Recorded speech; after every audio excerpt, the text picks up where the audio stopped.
오늘 사무엘상 18장 1절에서 16절까지의 본문의 말씀을 읽었습니다. 1절에 다윗이 사울에게 말하기를 마침에라고 기록되어 있는데요. 다윗이 사울에게 무엇을 말했습니까? 다윗이 지금 자신의 아버지가 누구인지 사울이 궁금해가지고 다윗을 오게 해서 이제 다윗이 사울에게 자신의 아버지가 이새라고 말하고 있는 장면입니다. 그렇게 자신의 아버지가 누구라고 말했을 때 사울과 대화하는 장면을 요나단이 옆에서 지켜봤을 것입니다. 요나단은 물론 골리앗을 무너뜨리는, 골리앗을 쓰러뜨리는 그 모습도, 그 광경도 봤을 것이죠. 요나단은 생각했을 것입니다.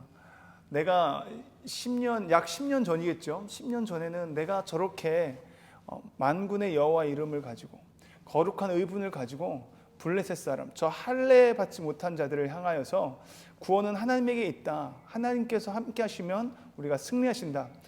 사람의 많고 적음과 상관없이 하나님께서 구원하실 수 있다라고 믿음의 고백, 믿음의 선포를 하면서 그렇게 거룩한 의분을 가지고 나갔던 적이 있었는데 라고 생각하지 않았을까요?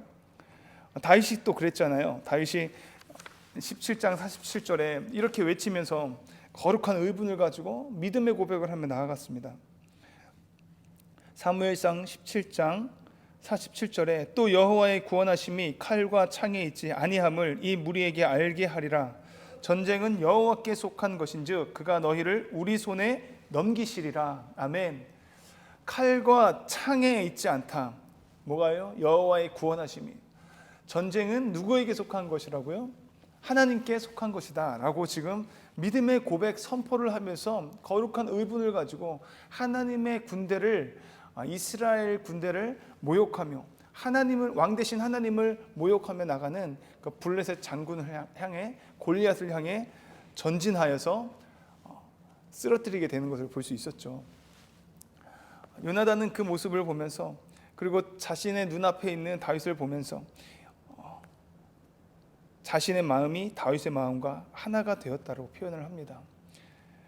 생명같이 사랑하니라, 목숨을 다해서 사랑한다는 거잖아요. 더 나아가서 우리 3절 말씀을 보면요, 요나단은 다윗을 자기 생명같이 사랑하여서 더불어 언약을 맺었으며, 생명을 다해 사랑한다는 그 말의 고백만 한 것이 아니라 뭐까지 해요? 약속까지 하게 됩니다. 언약까지 해요.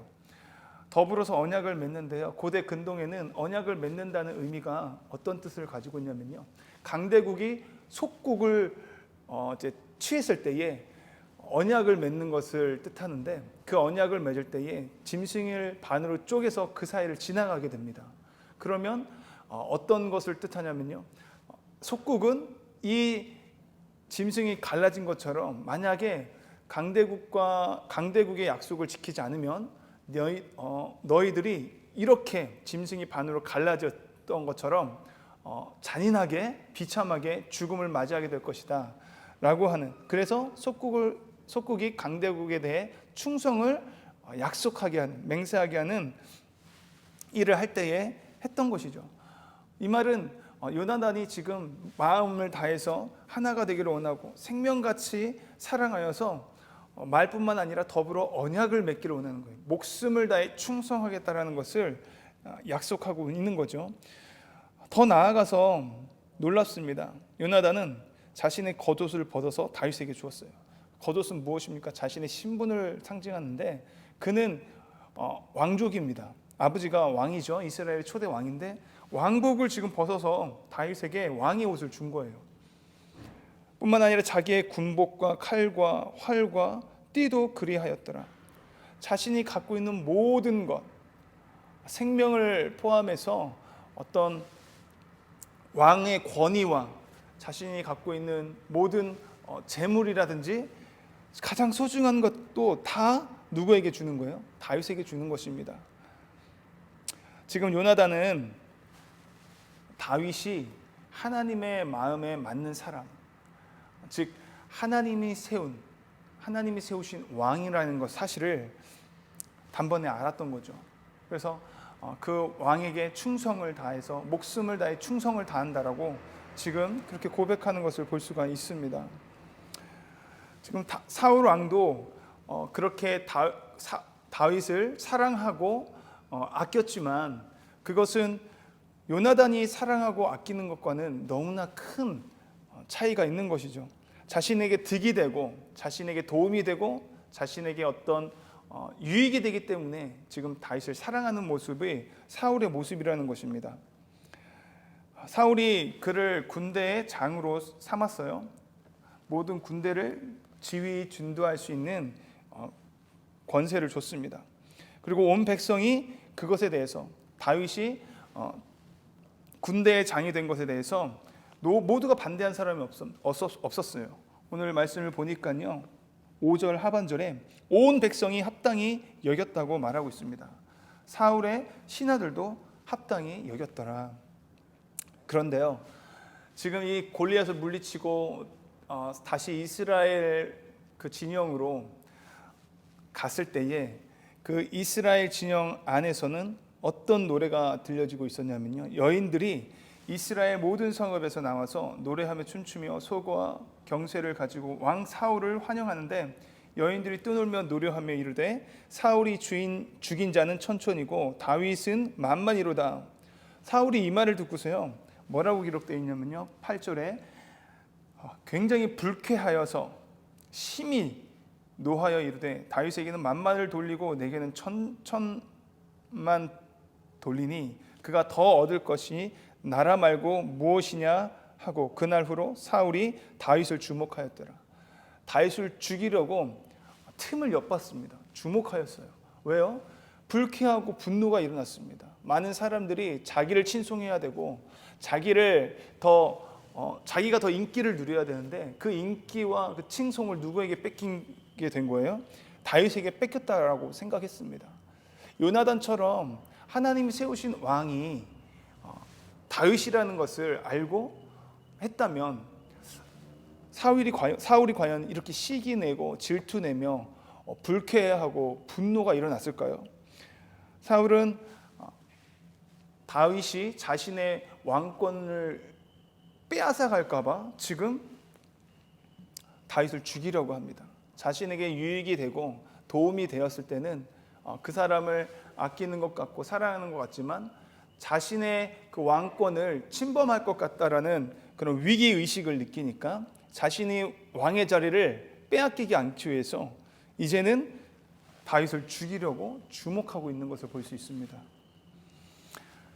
하나님이 세우신 왕을 바라보지 않는다는 것은요, 하나님의 주권과 통치를 인정하지 않는다라는 것이죠. 지금 요나단은 하나님이 세우신 왕 다윗을 인정했습니다. 그 말은 곧 하나님의 주권과 통치를 인정하는 것이죠. 그러나 사울은 그러지 않았습니다. 사울은 인정하지 않았습니다. 이 일로 말미암아 그는 비참한 인생을 맞이하게 되는 것이죠. 10절 말씀을 보니까요, 그 이튿날, 그 다음 날이에요. 바로 다음 날 하나님께서 부리시는 악령이 사울에게 힘있게 내림에 그가 집안에서 정신없이 떠들어대므로 다윗이 평일과 같이 손으로 수금을 타는데 그때 사울의 손에 창이 있는지라. 지금 사울의 손에 있는 창이 누구를 죽이려고 있는 창입니까? 다윗을 죽이려는 거예요. 자신이 지금 악신이 아주 강하게 들렸고 그로 인해서 헛소리를 하는데 정신없을 때 다윗은 뭐하고 있어요? 그런 사울을 치료해 주기 위해서, 악신이 떠나가게 하기 위해서 지금 손으로 수금을 타는 장면을 볼 수 있습니다. 사울이 비참하게 되는 것은 바로 이런 모습이에요. 악신이 강하게 임하게 되고 그 마음에 분노가 일어나게 되고 누군가를 죽이려고만 하는 모습, 자신의 왕권을 빼앗기지 않기 위해서 두려움 가운데 그것을 지키려고 하는 모습을 볼 수가 있죠.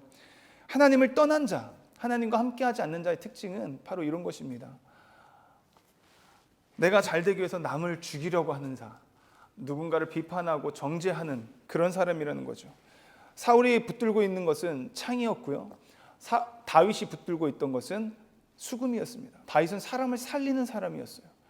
하나님의 이름을 높이고 하나님을 드러내며 영광을 위해 사는 사람이었고요, 하나님을 떠난 사람, 하나님의 주권과 그런 통치를 인정하지 않는, 하나님이 세우신 왕을 인정하지 않는 사람은요, 그 하나님이 세우신 왕을 바라보지 않는 사울과 같은 사람은 창을 잡게 되는 것입니다.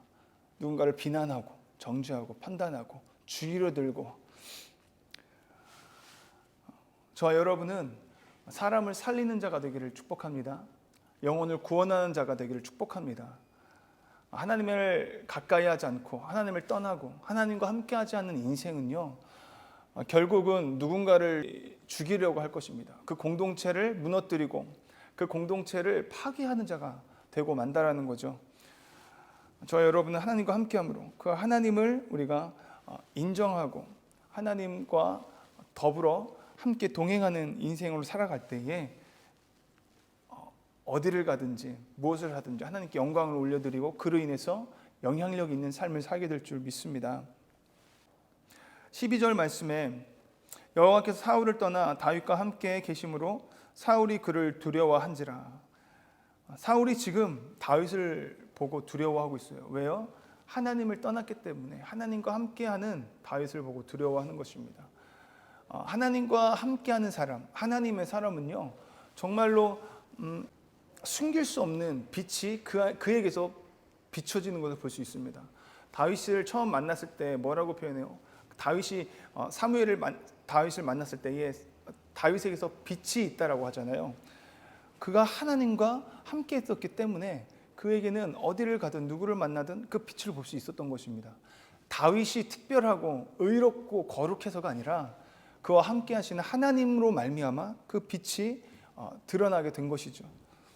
그 빛으로 인해 사울이 지금 두려워하고 있는 것입니다. 저와 여러분, 이 세상을 살아갈 때 정말 빛으로 하나님의 빛을 비출 수 있는 저와 여러분이 되었으면 좋겠습니다. 하나님 아버지의 마음을 가지고 정말 내 이웃을 사랑할 수 있는 저와 여러분이 되기를 바라요. 그래서 일어나라 빛을 발하라 라고 하는 말씀이 있듯이 우리의 존재의 목적은 이 빛을 드러내고 나타내는 것이 우리의 존재의 목적이고 존재의 사명인 줄 믿습니다. 13절 말씀에서도요, 그러므로 사울이 그를 자기 곁에서 떠나게 하고 그를 천부장으로 삼음에. 지금 사울이 창을 가지고 2번이나 맞추려고 했는데 못 맞췄어요. 사울이 그렇게 용맹하고 또 잘 싸우는 사람이기 때문에 가까운 거리에 있었을 거 아니에요. 그러면 2번 던졌을 때 죽일 수 있었어야 되는데 하나님이 다윗과 함께하니 아무리 죽이려고 해도 죽일 수가 없었던 거죠. 아마 그래서 또 두려워했을 것입니다. 근데 자기가 죽일 수 없으니까 이제 어떻게 해요? 10절 말씀을 보면 그를 천부장으로 삼고 그가 백성 앞에 출입하게 합니다. 이제 천부장을 이제 지위를 낮추는 거죠. 군대의 장으로 세웠었는데 진두지휘하는 그런 자리에서 이제 더 내려서 천부장이라는 자리로 내려가게 하고 그가 백성 앞에 출입하겠다고 합니다. 그게 뭐예요? 백성에 앞서서 전쟁 때 가장 앞에서 총바지처럼 싸우겠다는 거예요. 그렇게 해서 죽이기 위함이었죠. 그러나 죽지 않습니다. 오히려 뭐라고 해요? 16절 말씀에 온 이스라엘과 유다는 다윗을 사랑하였으니 그가 자기들 앞에 출입하기 때문이었더라. 백성들 앞에서 그렇게 용맹스럽게 나아가서 싸우는 모습을 보고 놀란 겁니다. 오히려 백성들이 그 모습을 보고 감동하고 더 다윗을 사랑했다고 기록되어 있어요. 죽이려고 하면 할수록 어떻게 됩니까? 다윗이 더 높아지는 것을 볼 수 있어요. 다윗이 더 칭송을 받고 많은 사람들로부터 인정받고 사랑받는 자가 되기 시작합니다. 사울은 그런 모습을 보면서 너무 두렵고 너무 무서웠던 거죠. 여호와께서 그와 함께 하심을 계속 보게 되는 것입니다. 뭘 해도 형통하는 것을 봐요. 그래서 14절에 다윗이 그의 모든 일을 지혜롭게 행한다. 이 지혜롭게 행한다는 것은 형통한다라는 거죠. 뭘 해도 모든 일에 있어서 형통한다. 마치 요셉이 형들에게 버림을 받고 팔려갔을 때 만나는 모든 과정 가운데 하나님께서 함께 하심으로 형통함으로 결국에는 애굽의 총리의 자리까지 하나님께서 높이셨잖아요. 그와 마찬가지로 다윗도 하나님과 함께함으로 그가 높은 자리, 많은 사람들로부터 친송과 사랑과 인정을 받게 된다라는 것입니다. 이 모든 것이 하나님 하신 일이죠. 다윗은 군대 장으로서 있을 때 그 맡은 자리에서 충성을 다했고요. 또 천부장이라는 자리에 있을 때도 그는 그 맡은 자리에서 원망불평하지 않고 그저 맡은 자리에서 자기가 할 일을 하며 충성을 다했습니다. 다윗은 원래 그랬어요. 하나님과 함께하는 사람은 그러한 삶을 살 수밖에 없습니다. 다윗은 목동이었죠. 자신의 목자였기 때문에 목자로서의 맡겨진 사명을 다 감당했습니다. 원망불평하지 않고요. 목숨이 위태로운 그 상황에서도 끝까지 맡겨진 것을 잘 감당하고 충성스럽게 그 일을 해냈던 거죠. 하나님의 사람은 그런 사람인 줄 믿습니다. 저와 여러분도 정말 내게 맡겨진 일이 큰 일이든 작은 일이든 상관없이 사람을 바라보지 않고 내가 이 일을 통해서 하나님께 영광 올려드리겠다는 그 마음으로 맡겨진 일에 충성을 다할 때 하나님께서 그 한 사람 높여줄 줄 믿습니다. 아멘. 기도하시겠습니다. 하나님 아버지 감사합니다. 오늘도 말씀을 통해서 크신 은혜를 주시니 감사합니다. 저희들의 삶 가운데 내가 주인이 되지 않게 하여 주시고 오직 나의 삶의 나의 인생의 주인이요 왕은 예수님이라는 것을 잊지 않게 하여 주시옵소서. 그래서 하나님이 주관하시고 하나님이 통치한다는 그 사실을 우리가 인정하며 살아갈 수 있는 그런 삶을 살아가게 하여 주시옵소서. 하나님, 우리가 맡겨진 일이 있습니다. 그 맡겨진 일이 정말로 작은 일이든 큰 일이든 상관없이 충성스럽게 감당할 수 있기를 원합니다. 우리가 또한 살아가면서 많은 거룩한 의분으로 살아갈 수 있기를 원합니다. 믿음의 고백과 선포를 하면서 요나단이 그랬듯이, 다윗이 그랬듯이 구원은 하나님에게 있다라고 선포하며 이 세상에 빛으로 살아갈 수 있게 도와주시옵소서. 그래서 어디를 가든 사람을 살리고 그런 영향력을 끼칠 수 있는 그런 인생이 될 수 있도록 주님 우리를 인도하여 주시옵소서. 성령 하나님께서 오늘 이 하루도 함께해 주실 것을 믿사옵고 예수님의 이름으로 기도드립니다. 아멘.